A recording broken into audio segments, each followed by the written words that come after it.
So gusto mong pumayat at ang naiisip mong gawin is mag-Zumba. Pero ang tanong, nakakapayat nga ba ang pagsusumba?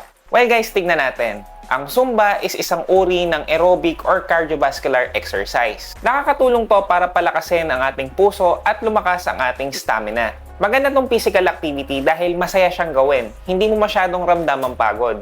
Pero nagbe-burn ka na ng calories. Sa isang session ng mid to high intensity Zumba, pwede ka mag-burn ng 300 to 900 calories. Pero syempre, depende pa rin yan kung paano ka gumalaw.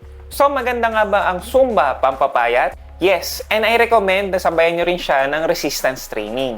Makakatulong to para maging toned ang body natin. Para pag pumayat ka, hindi lawlaw tignan ng arms, ang back, ang chest. Pero tandaan nyo guys, ang weight loss is depende pa rin yan sa overall lifestyle natin. Kahit anong Zumba nyo, kung hindi maayos ang diet nyo, wala rin. I hope this helps. Don't forget to follow.